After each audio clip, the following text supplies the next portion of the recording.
Hi friends, இது விஜய் சிரேஜ். டெல்லியில் ஒரு ஹாஸ்பிட்டலில் ஒரு பெண்மணிக்கு பெண் குழந்தை பிறந்திருக்கு.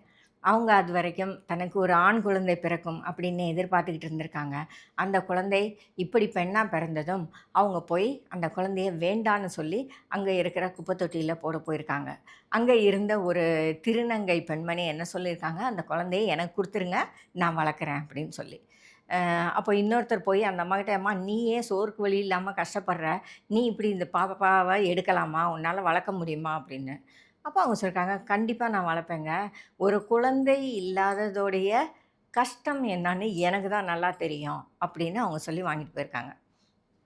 நம்ம லைஃப்பில் நிறைய விஷயங்கள நம்ம வேண்டான்னு ஒதுக்குறோம். தூக்கி போடுறோம். "எனக்கு எதுக்கு இது? எனக்கு இது வேண்டாம். எனக்கு இது பிடிக்காது." அப்படின்னு. ஆனா, அது கூட கிடைக்காம இருக்கிற ஜனங்க உலகத்தில நெறைய பேர் இருக்காங்க அப்படின்னு என்னைக்காவது யோசிக்கிறோமா? உடைகளிலே இருந்து, உணவிலே இருந்து, பொருட்களிலே இருந்து, நாம தூக்கி போடுற, வேண்டான்னு கழிச்சு கட்டுற, எனக்கு இது பிடிக்காதுன்னு சொல்லுற விஷயங்கள் நெறைய இருக்கு நம்மகிட்ட. ஆனா, அது எதுவுமே இல்லாதவங்க, அதாவது நமக்கு கிடைக்காதா அப்படின்னு ஏங்குறவங்க, உலகம் முழுசும் நெறைய பேர் இருக்காங்க. அத நம்ம எப்பவுமே மறந்துடக்கூடாது. இந்த தாய் செஞ்சது மிகப்பெரிய தப்பு. எந்த குழந்தையா இருந்தாலும் அது குழந்தை தான். அதை வளர்க்குற மனசு அவங்களுக்கு இருந்திருக்கணும். ஆனா, அது வழியா அந்த திருநங்கைக்கு ஒரு பெரிய லைஃப் கிடைச்சிருக்கு இல்லையா?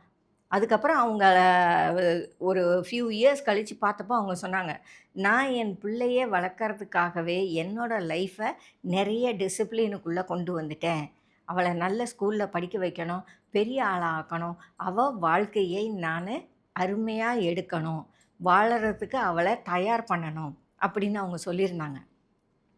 அப்படி ஒரு தன்மைய, அப்படி ஒரு பலத்த அவங்களுக்குள்ள கொண்டு வந்தது அந்த குழந்தை தான்.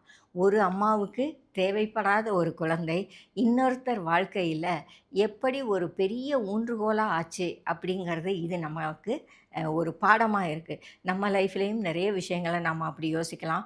மத்தவங்களுக்கு தேவைப்படாதது, இன்னொருத்தருக்கு தேவையா இருக்கும்.